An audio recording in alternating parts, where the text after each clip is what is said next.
ഇരട്ടകളായതിനാൽ രണ്ടുപേരുടെ കല്യാണവും ഒരുമിച്ച് നടത്തണമെന്നായിരുന്നു വീട്ടുകാരുടെ ആഗ്രഹം. അങ്ങനെ നോക്കിയെങ്കിലും ഗൗരിയെ മാത്രമേ എല്ലാവർക്കും ഇഷ്ടപ്പെടുന്നുണ്ടായിരുന്നുള്ളൂ. ഗൗതമിയെ കാണാൻ വരുന്നവർ പോലും ഗൗരിയെ മതിയെന്ന് പറയാൻ തുടങ്ങി. എന്നാൽ ഗൗതമിക്കൊപ്പമേ വിവാഹം ചെയ്യുള്ളൂവെന്നും ഗൗരിക്ക് നിർബന്ധമായിരുന്നു. അങ്ങനെ അത് നീണ്ടുപോയി. അപ്പോഴാണ് ഗൗരിയുടെ മനസ്സിൽ ആ ചിന്തകൾ ഉണർന്നത്. പാതിയിൽ വെച്ച് മുടങ്ങിപ്പോയി ആ പഠനം തുടരണമെന്ന ആഗ്രഹം അവൾക്ക് വന്നു. അതിന് പച്ചക്കൊടി കാണിച്ച് ഗൗതമിയും കൂടെ നിന്നു. അങ്ങനെ അവരുടെ ഒരു ഫ്രണ്ടിന്റെ പരിചയത്തിലുള്ള ഒരാളെ പാട്ട് പഠിപ്പിക്കാനായി കിട്ടി.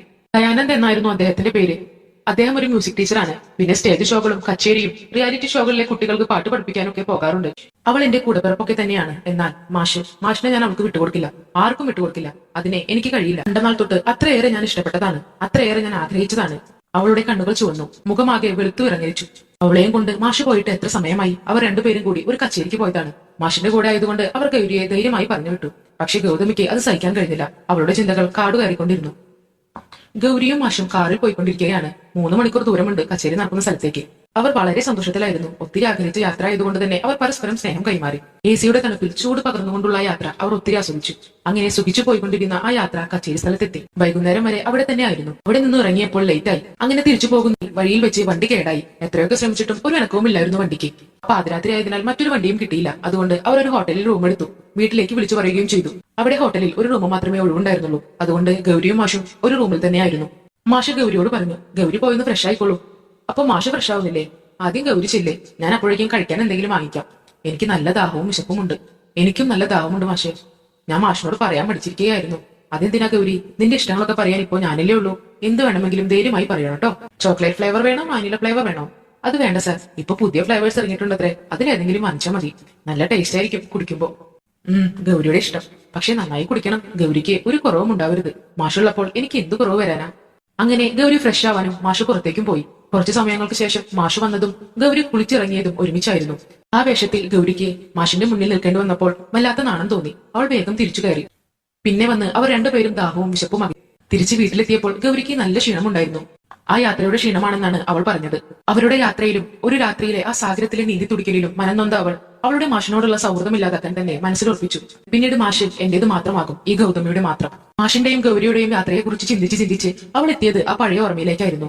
ഗൗതമിയും ഗൗരിയും ഇരട്ടകളായി പിറന്നവരാണ്. ഇരട്ടകളാണെങ്കിലും രണ്ടുപേരും കാണാൻ വ്യത്യസ്തമായിരുന്നു. സ്വഭാവത്തിലും അവർ വ്യത്യസ്തർ തന്നെയായിരുന്നു. കണ്ടാൽ പോലും അവർ ഇരട്ടകളാണെന്ന് ആരും പറയില്ല. കാരണം സാധാരണ കാണാറുള്ളവരെ പോലെയല്ല അവർ. തമ്മിൽ അത്ര സാമ്യമൊന്നും ഉണ്ടായിരുന്നില്ല. ഗൗതമി തടിച്ചിട്ടും എന്നാൽ ഗൗരി മെലിഞ്ഞിട്ടുമാണ് ഇരുന്നിരുന്നത്. അവരുടെ വീട്ടിൽ അച്ഛനും അമ്മയും പിന്നെ മുത്തശ്ശനും മുത്തശ്ശിയുമാണുള്ളത്. മുത്തശ്ശൻ നല്ലൊരു ഭാഗവതരായിരുന്നു. മുത്തശ്ശന്റെ കീഴിലാണ് അവർ ആദ്യമായി പാട്ട് പഠിച്ചു തുടങ്ങിയത്. എന്നാൽ മാസങ്ങൾക്ക് മുമ്പുള്ള മുത്തശ്ശന്റെ മരണത്തിന് ശേഷം അവരുടെ പഠിപ്പ് മുടങ്ങിയിരിക്കുകയാണ്. അവർക്ക് ഏറെ പ്രിയപ്പെട്ട മുത്തശ്ശൻ അവരെ വിട്ടു പോയതിന്റെ വിഷമം ഇപ്പോഴും മാറിയിട്ടില്ല അവരിൽ നിന്നും. പിന്നെ കുറേയേറെ വർഷങ്ങളായി ആ പഠനം മുടങ്ങിക്കിടക്കുകയാണ്. അവർക്കും പിന്നെ അത് തുടരാനും തോന്നിയിട്ടില്ല. പഠനത്തിൽ മാത്രമായിരുന്നു അവരുടെ ശ്രദ്ധ. പൊതുവെ കാണാൻ ഭംഗി ഗൗരിയാണ്. പിന്നെ പഠിക്കാനും മിടുക്കി. ഇപ്പൊ നല്ലൊരു ജോലിയും കിട്ടിയിരിക്കുന്നു. അതിൽ ഗൗതമിക്ക് കുറച്ചൊക്കെ കുശുമ്പ് ഗൗരിയോട് തോന്നിയിരുന്നെങ്കിലും അവൾ അതൊന്നും പുറത്തു കാണിച്ചിരുന്നില്ല. എന്നാൽ ഗൗരിയാണെങ്കിൽ ഗൗതമിക്ക് വേണ്ടി എല്ലാം വിട്ടുകൊടുക്കാൻ തയ്യാറുള്ളവളായിരുന്നു. ആദ്യം കണ്ടപ്പോൾ തൊട്ടേ ഗൗതമിക്ക് ആളെ ഒത്തിരി ഇഷ്ടപ്പെട്ടു. പൊതുവെ ഉള്ള ഒരു അധ്യാപകരിൽ നിന്നും വ്യത്യസ്തമായിരുന്നു അദ്ദേഹം. കുട്ടികളോട് ഒരിക്കലും അദ്ദേഹം ദേഷ്യപ്പെട്ടിരുന്നില്ല.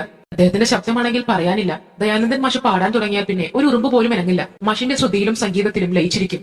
പ്രായത്തെക്കാൾ ഉപരി പ്രായക്കുറവായിരുന്നു അദ്ദേഹത്തിന്റെ സംഗീതത്തിനും സംസാരത്തിനും. എന്നാലും പെൺകുട്ടികളോട് ക്ലാസ്സിലല്ലാതെ അധികം സംസാരിക്കാറില്ല. ഗൗരിയും സംഗീതത്തിൽ മുന്നിട്ട് നിന്നു. പിന്നെ പഠനത്തിന്റെ ഏതോ ഒരു നിമിഷത്തിലാണ് ഗൗതമി അത് തിരിച്ചറിഞ്ഞത്. തന്റെ മനസ്സിലെ ആ ആരാധനാ പുരുഷനോടുള്ള ഇഷ്ടം. എപ്പോഴും മാഷിന്റെ അടുത്തെത്തുമ്പോൾ ഉള്ളിൽ ഒരു കൊള്ളിയാൻ മിന്നും ഗൗതമിക്ക്. തല കുമ്പിട്ട് നടക്കുന്നെങ്കിലും ഒളി കണ്ടാൽ ഒന്ന് നോക്കും. അപ്പോ മാഷും അവരെ തന്നെ നോക്കിക്കൊണ്ട് നിൽക്കുകയായിരിക്കും. ആ നോട്ടം സ്ഥിരമായി അവൾ കാണാൻ തുടങ്ങിയപ്പോൾ ഗൗതമിക്ക് മനസ്സിലായി മാഷിനും എന്തോ ഒരു താല്പര്യമുണ്ടെന്ന്. മാഷിന്റെ നോട്ടത്തിലും ഭാവത്തിലും തന്നോട് മാഷിനുള്ള പ്രണയമായിരുന്നു ഗായത്രി കണ്ടത്. അന്ന് ഒരു ഞായറാഴ്ചയായിരുന്നു. ഗൗരി വരാതിരുന്ന ആ ദിവസം. അദ്ദേഹം എന്നും നിൽക്കാറുള്ള സ്ഥലത്ത് ആളെ കണ്ടില്ല. എന്താകും വരാതിരുന്നതെന്ന് ചിന്തിച്ച് വിഷമിച്ച് നടക്കുമ്പോഴാണ് പിറകിൽ നിന്ന് ആ മധുരമായ ശബ്ദം കേട്ടത്. ഗൗതമി! ആരാധനയോടെയും പ്രണയത്തോടെയും ഗൗതമി മാഷിനെ നോക്കി. പ്രണയത്താൽ കണ്ണുകൾ തിളങ്ങി. മാഷിന്റെ കണ്ണിൽ അവൾ പ്രണയം തിരിഞ്ഞപ്പോൾ അദ്ദേഹം മറ്റാരെയോ തിരയുകയായിരുന്നു. എന്താണോ ഇങ്ങനെ നോക്കുന്നേ? ആദ്യമായി കാണുന്ന പോലെ. അതല്ല മാഷെ, അങ്ങനെ വിളിക്കാറൊന്നുമില്ലല്ലോ, അതുകൊണ്ട് നോക്കിയതാ. ഗൗരി ഇന്ന് വന്നില്ലേ? എന്തുപറ്റി? അവളെ എന്തിനാ അന്വേഷിക്കുന്നത് എന്ന അർത്ഥത്തിൽ ഒന്ന് നോക്കി ഗൗതമി. അല്ല, സാധാരണ മുടങ്ങാറില്ലല്ലോ, അതാ ചോദിച്ചത്. ഇത്രയും സ്വരശുദ്ധിയോടെ പാടുന്ന ഒരു കുട്ടിയെ ഞാൻ ഇതുവരെ പഠിപ്പിച്ചിട്ടില്ല. അത്രയും സൗന്ദര്യത്തോടെയാണ് അവൾ പാടുന്നത്. നല്ലൊരു ഭാവിയുണ്ട് അവൾക്ക്. അങ്ങനെ ഞാൻ പറഞ്ഞൊന്ന് പറഞ്ഞോളൂ ട്ടോ. മനസ്സിൽ ഒരു കത്തി ആഞ്ഞു കുത്തിയ വേദനയായിരുന്നു. ഒന്നും പറയാൻ നിൽക്കാതെ അവൾ നടന്നുപോയി. ഗൗതമി ചിന്തിച്ചു, എന്നും അവളാണ് എന്നെ എല്ലായിടത്തും തോൽപ്പിക്കുന്നത്. ഇപ്പോ ഇവിടെയും. ഇനിയും എന്നെ തോൽപ്പിക്കാൻ ഞാൻ സമ്മതിക്കില്ല. ഇവിടെ എനിക്ക് ജീവിക്കണം, എനിക്ക് ജയിക്കണം. മാഷിന്റെ ഇഷ്ടം എനിക്ക് മാത്രം കിട്ടണം. മാഷിനെ എനിക്ക് സ്വന്തമാക്കണം. ദിവസങ്ങൾ പോയിക്കൊണ്ടിരുന്നു. അപ്പോഴും മാഷിനോടുള്ള ഇഷ്ടവും ഗൗരിയോടുള്ള വൈരാഗ്യവും കൂടിക്കൊണ്ടേയിരുന്നു. ഗൗരിയിൽ നിന്ന് മാക്സിമം അകന്നു നിൽക്കാൻ അവൾ ശ്രമിച്ചു. കാരണം തിരഞ്ഞവൾ പല കുറി വന്നിട്ടും അവളെ മൈൻഡ് ചെയ്യാതെ നടന്നു. ആ കണ്ണീരിൽ നിന്ന് അവൾ വെറും ഒരു പെണ്ണായി മാറി. അസൂയയുടെ വലിയൊരു കനൽ അവളിൽ രൂപപ്പെട്ടു. പിന്നീട് എങ്ങനെയും അവരെ തമ്മിൽ അകറ്റണമെന്നതായി ചിന്ത. അങ്ങനെയാണ് ആ ദിവസം ആ കച്ചേരിക്കുള്ള യാത്ര തീരുമാനിച്ചത്. അതൊഴിവാക്കാൻ പഠിച്ച പണിയും 18 നോക്കിയിട്ടും ഗൗതമിക്ക് അത് തടയാൻ കഴിഞ്ഞില്ല. കുറെ നാളുകൾക്ക് ശേഷമാണ് പിന്നെ ഗൗതമി സ്നേഹത്തോടെ ഗൗരിയെ ഒന്ന് വിളിച്ചത്. ഗൗതമിയുടെ ശബ്ദം കേട്ട മാത്രമേ വലിയ സന്തോഷത്തോടെ ഗൗരി തലയുയർത്തി നോക്കി. ഇത്രയും ദിവസം നിനക്ക് എന്നെ വേണ്ടായിരുന്നല്ലോ ഗൗതമി. ഇടറിയ സ്വരത്തിൽ അവൾ അത് പറയുമ്പോൾ അവളുടെ കണ്ണുകൾ നിറഞ്ഞിരുന്നു. അവളും വിഷമം ഭാവിച്ചു. പിന്നീട് അവർ വളരെ സന്തോഷത്തോടെ പോയി. അപ്പോഴാണ് മാഷ് ഗൗരിയോട് സംസാരിക്കാനായി അങ്ങോട്ട് വന്നത്.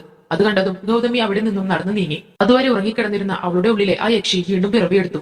അങ്ങനെ അവളിലേക്ക് മാഷിനെ അടുപ്പിക്കുന്ന ആ ശബ്ദം തന്നെ ഇല്ലാതാക്കണമെന്ന് ഗൗതമി തീരുമാനിച്ചു. അങ്ങനെ വീട്ടിലെ കുറച്ച് ദിവസങ്ങൾ ഗൗതമി അന്ന് നല്ല സന്തോഷത്തോടെ ആയിരുന്നു അവളോട് പെരുമാറിയത്. അവൾക്ക് വേണ്ടി എല്ലാം ചെയ്തു കൊടുത്തു. കുറെ നാളുകൾക്ക് ശേഷം പഴയ പോലെ വളരെ സ്നേഹത്തോടെയും സന്തോഷത്തോടെയും പെരുമാറിയത് ഗൗരിക്കും ഒത്തിരി സമാധാനമായിരുന്നു. പുറത്തുപോയി വന്ന ഗൗരിയുടെ അടുത്തേക്ക് ഗൗതമി ജ്യൂസുമായി വന്നു. അവൾക്ക് ഏറ്റവും ഇഷ്ടമുള്ള മാംഗോ ജ്യൂസ്. ഗൗരിയുടെ ശബ്ദത്തെ തകർക്കാനുള്ള ആ വിദ്യ ഗൗതമി അതിലിട്ടിട്ടുണ്ടായിരുന്നു. എന്നാൽ അന്ന് ഗൗരി പതിവില്ലാതെ വളരെ സന്തോഷത്തോടെ ഗൗതമിയോട് സംസാരിച്ചു. ഇതുവരെ കാണാത്ത ഒരു സന്തോഷം അവരുടെ മുഖത്തുണ്ടായിരുന്നു. ഗൗരി വേഗം തന്നെ ഗൗതമിയുടെ കൈ പിടിച്ച് റൂമിലേക്ക് പോയി വാതിൽ കുറ്റിയിട്ടു. അപ്പോഴും അവളുടെ കയ്യിൽ ആ ജ്യൂസ് ഉണ്ടായിരുന്നു. അവിടെ വെച്ച് ഗൗരി പറഞ്ഞു, എനിക്ക് നിന്നോട് സീരിയസ് ആയിട്ട് ഒരു കാര്യം പറയാനുണ്ട്. അതൊക്കെ പറയാലോ, ഇപ്പൊ നീ വന്നല്ലേ ഉള്ളൂ, അത് നീ ജ്യൂസ് കുടിക്കേ, ക്ഷീണമൊക്കെ ഒന്ന് മാറട്ടെ. അത് ഞാൻ കുടിക്കാം, ഇങ്ങതാ. ഗൗരി അതും കയ്യിൽ പിടിച്ച് പിന്നെയും സംസാരിച്ചുകൊണ്ടിരുന്നു. നീ ഇവിടെ ഇരിക്കേ, പറയാതെ വയ്യ എനിക്ക്. എന്നാ പറ, എന്നിട്ട് വേഗം കുടിക്കേ. നമ്മുടെ മാഷില്ലേ, ദയാനന്ദ മാഷ്, ആൾക്ക് കല്യാണം കഴിക്കാൻ ഇഷ്ടമാണെന്ന്. ഞാൻ അദ്ദേഹത്തോട് എല്ലാം തുറന്നു പറഞ്ഞു. അദ്ദേഹത്തിന് ഇഷ്ടമാണെന്ന് എനിക്കറിയാം. നിനക്കറിയോ? എന്നിട്ട് എന്താ എന്നോട് ഇതുവരെ പറയാത്തത്? അദ്ദേഹത്തിന് നിന്നെ ഇഷ്ടമാണെന്ന് ഞാൻ മുന്നേ മനസ്സിലാക്കിയതാ. നീ ഭാഗ്യമുള്ളവളല്ലേ എല്ലാ കാര്യത്തിലും. നീ എന്തൊക്കെയായി പറയുന്നേ? എന്റെ കാര്യമല്ല ഞാൻ പറഞ്ഞത്, നിന്റെ കാര്യ. അദ്ദേഹത്തിന് നിന്നോടാണ് ഇഷ്ടം. ഞങ്ങൾ ഒരുമിച്ച് ആ യാത്ര പോയില്ലേ, അന്ന് ഞാൻ പറഞ്ഞു നിനക്ക് മാഷിനോടുള്ള ഇഷ്ടം. നീ എന്നോട് തുറന്നു പറഞ്ഞിട്ടില്ലെങ്കിലും നിന്റെ മനസ്സ് എന്നേക്കാൾ നന്നായി വേറെ ആർക്കറിയാം. അതുകൊണ്ട് ഞാൻ അദ്ദേഹത്തിനോട് എല്ലാം തുറന്നു പറഞ്ഞു. അപ്പോഴാണ് മനസ്സിലായത് മാഷിനും നിന്നോട് അങ്ങനെ ഒരു ഇഷ്ടം ഉണ്ടായിരുന്നുവെന്ന്. പ്രായത്തിന്റെ പ്രശ്നമില്ലെങ്കിൽ നമുക്ക് ആലോചിക്കാം. നിങ്ങൾക്ക് രണ്ടുപേർക്കും കുഴപ്പമില്ലാതിരുന്നാൽ മതി. അങ്ങനെയാണെങ്കിൽ വേറെ ആർക്കും ഒരു പ്രശ്നവും ഉണ്ടാവില്ല. ഒരുമിച്ച് ജീവിക്കേണ്ടത് നിങ്ങളല്ലേ. എല്ലാം കേട്ട് ഗൗതമി സ്തംഭിച്ചു നിന്നു. ഒരു നിമിഷം ശ്വാസം മേലോട്ട് പോയി അവളുടെ. ഗൗതമി, നീ എന്തോ ഒന്നും മിണ്ടാതിരിക്കുന്നേ? എന്തായാലും ഇപ്പോഴാണ് എനിക്ക് സമാധാനമായത്. ഇനി ഞാനൊന്ന് കുടിക്കട്ടെ കേട്ടോ. അത് കേട്ടപ്പോൾ പെട്ടെന്നാണ് അവൾക്ക് സ്വബോധം തിരിച്ചു വന്നത്. അപ്പോഴേക്കും ജ്യൂസ് കുടിക്കാനായി ഗൗരി ഗ്ലാസ് ചുണ്ടിലേക്ക് അടുപ്പിച്ചിരുന്നു. പൊടും തന്നെ ഗൗരിയുടെ കയ്യിലെ ഗ്ലാസ് അവൾ തട്ടി താഴെയിട്ടു. എന്നിട്ട് ഗൗരിയെ കെട്ടിപ്പിടിച്ച് കരഞ്ഞുകൊണ്ട് പറഞ്ഞു, സോറി ഗൗരി. എന്തു പറ്റി നിനക്ക്? എന്താ നീ പറയുന്നേ? നിനക്ക് ഇഷ്ടമല്ലേ ഇത്? ഇഷ്ടമാണ്, എനിക്ക് ഒത്തിരി ഒത്തിരി ഇഷ്ടമാണ്. പക്ഷെ ഞാൻ നിന്നെ തെറ്റിദ്ധരിച്ചു പോയില്ലേ? അയ്യേ, അതിനാണോ? ഒന്ന് പോകട്ടെ. പക്ഷെ എന്റെ ജ്യൂസ് കളഞ്ഞതിന് എനിക്ക് നല്ല വിഷമമുണ്ട് കേട്ടോ. സാരില്ലേ, ഞാൻ ഇപ്പൊ തന്നെ ഉണ്ടാക്കി തരാം കേട്ടോ. അവൾ മനസ്സ് നിറഞ്ഞ സന്തോഷത്തോടെയും സമാധാനത്തോടെയും അടുക്കളയിലേക്ക് പോയി അവളുടെ കവളിൽ ഒരു മുത്തം നൽകിക്കൊണ്ട് പിന്നെ മനസ്സുകൊണ്ട് ഗൗരിയോട് 1000 മാപ്പ് പറഞ്ഞു. ഇന്നലെ കണ്ട ഒരാൾക്ക് വേണ്ടി സ്വന്തം കൂടപ്പിറപ്പിനെ ശത്രുവാക്കി മാറ്റിയ തന്റെ മനസ്സിനെ, അവളിലെ അസൂയയെ, കുശുമ്പിനെ, അവളിലെ ആ രാക്ഷസിയെ ഗൗതമി കുറച്ചു വെള്ളത്തിൽ കഴുകിക്കളഞ്ഞു എന്നേക്കുമായി. പിന്നെ രണ്ടുപേരും ഒരേ പന്തലിൽ വിവാഹിതരായി ഇപ്പോൾ സുഖമായി ജീവിക്കുന്നു. ഈ ലോകത്ത് ഒരു വ്യക്തിക്ക് കിട്ടുന്നതിൽ ഏറ്റവും വലിയ 3 ഭാഗ്യങ്ങളാണുള്ളത്. സ്നേഹമുള്ള ഒരു അമ്മയെ കിട്ടുന്നത്, പൊന്നുപോലെ കാക്കുന്ന ഒരു അച്ഛനെ കിട്ടുന്നത്, എല്ലാത്തിനും കൂടെ നിൽക്കുന്ന ഒരു കൂടപ്പിറപ്പിനെ കിട്ടുന്നത്. ഒരു കൂടെ ഉണ്ടെങ്കിൽ പിന്നെ എവിടെയും നമ്മൾ തോറ്റുപോകില്ല. എല്ലാ വിജയവും നമുക്ക് നേടിയെടുക്കാൻ ഇവരുടെ സ്നേഹം മാത്രം മതിയാകും. ഇതാണ് ഇന്നത്തെ നമ്മുടെ കഥ. ഈ കഥ എല്ലാവർക്കും ഇഷ്ടപ്പെടുമെന്ന് ഞാൻ വിശ്വസിക്കുന്നു. ഇഷ്ടപ്പെടുവാണെങ്കിൽ എന്താ ചെയ്യണമെന്ന് അറിയാലോ? ലൈക്ക് ചെയ്യണം, ഷെയർ ചെയ്യണം, സബ്സ്ക്രൈബ് ചെയ്യണം. അപ്പൊ എല്ലാവർക്കും നല്ലൊരു ശുഭരാത്രി നേർന്നുകൊണ്ട് നാളെ ഈ സമയം ഞാൻ വീണ്ടും വരുന്നതായിരിക്കും. അതുവരേക്കും ബൈ ബൈ ഫ്രണ്ട്സ്.